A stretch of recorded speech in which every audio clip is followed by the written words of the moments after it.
Seterusnya kita ke negeri di bawah bayu. Antara perkongsian dari Sabah petang ini, Kementerian Pertanian dan Industri Makanan peruntuk RM135 juta bagi pertumbuhan sektor agro makanan Sabah. Butiran langsung bersama Rita Alusius Malik di Kota Kinabalu. Silakan. Betul Atika. Kementerian Pertanian dan Industri Makanan MAFI memperuntukkan RM135 juta kepada Sabah bagi pertumbuhan sektor agro makanan di negeri ini dan RM150 juta lagi diperuntukkan bagi Sarawak. Peruntukan itu antara lain untuk penganjuran kursus jangka pendek dan sederhana melibatkan golongan belia dan pengusaha selain tujuan penyelidikan.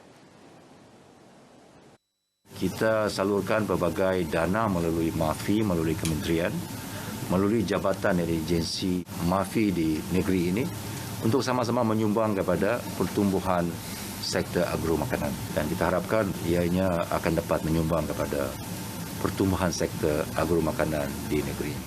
Menteri Pertanian dan Industri Makanan Datuk Dr. Ronald Kiandi ditemui media selepas menyaksikan majlis menandatangani Memorandum Persefahaman MOU antara Institut Penyelidikan dan Kemajuan Pertanian MARDI dan Universiti Malaysia Sabah UMS di Kota Kinabalu.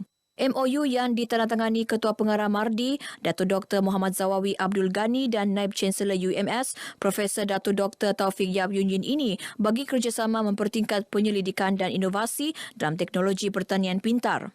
Penyelidikan ini adalah khusus menggunakan teknologi. Sebab itulah bersama dengan Fakulti Komputeran untuk membolehkan teknologi komputer dan IT itu sendiri di-applykan, digunakan dalam pertanian itu sendiri. Sempena majlis ini, Datuk Ronald turut melawat Makmal Analisis Kimia MARDI dan menyampaikan geran rezeki tani kepada dua penerima menerusi program pembasmian kemiskinan dan peningkatan pendapatan.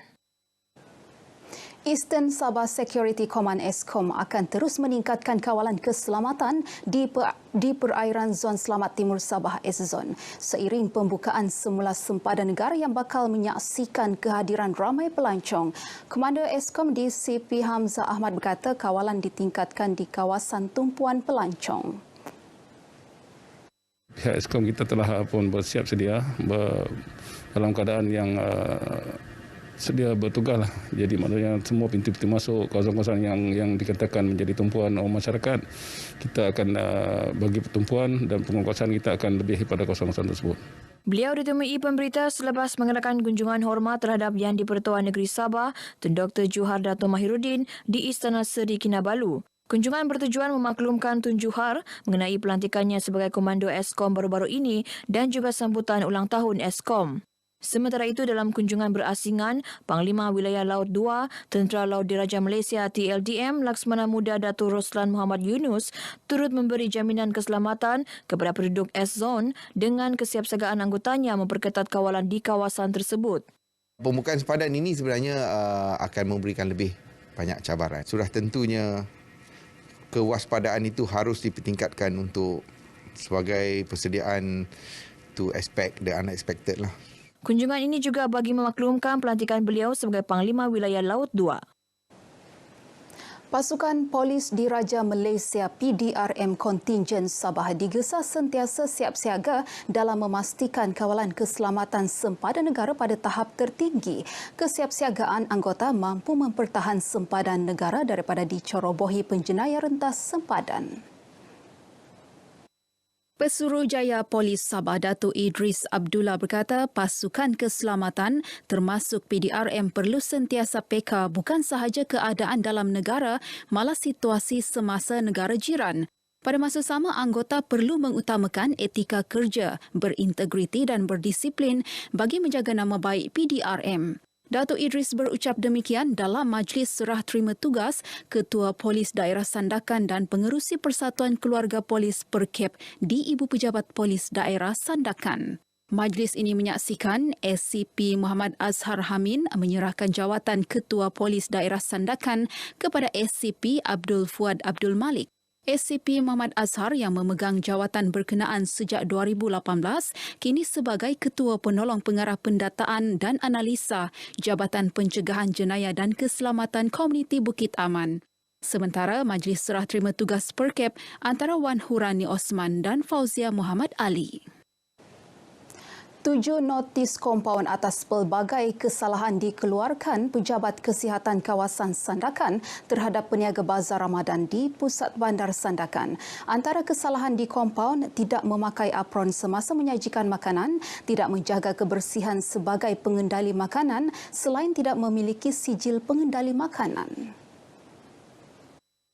Ketika ditemui media dalam operasi Bazar Ramadan ini, Pegawai Kesihatan Sandakan Dr. Johari Awang Besar berkata notis kompaun itu mengikut perkara 30, 32 dan 33 di bawah Akta Makanan 1983.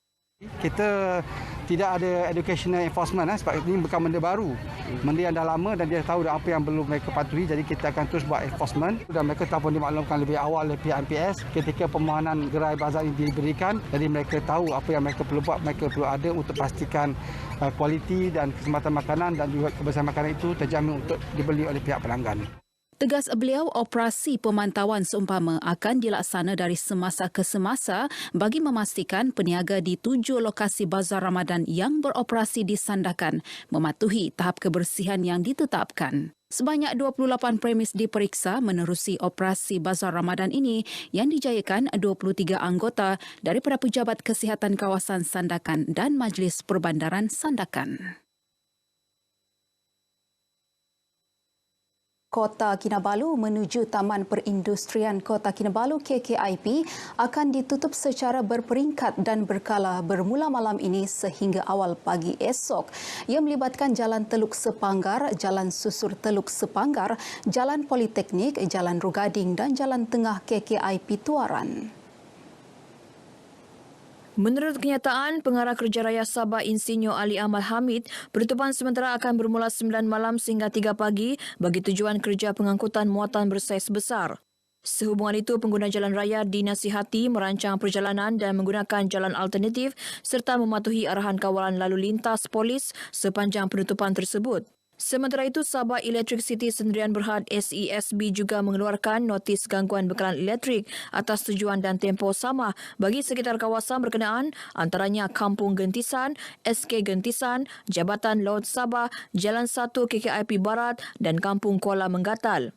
Penutupan laluan dan bekalan elektrik ini telah dijadualkan semula selepas ditangguh pada 6 April ekoran rungutan orang awam. Kebakaran melibatkan 700 rumah di Kampung Kurnia Jaya Tawau bulan lepas terus mendapat perhatian pelbagai pihak termasuk Pergerakan Pemuda UMNO yang tampil menghulurkan bantuan.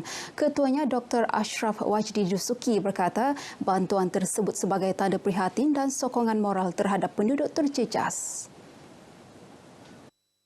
Fokus bantuan yang diberikan khususnya menyediakan barang-barang keperluan untuk anak-anak seperti pampers, susu, mineral water.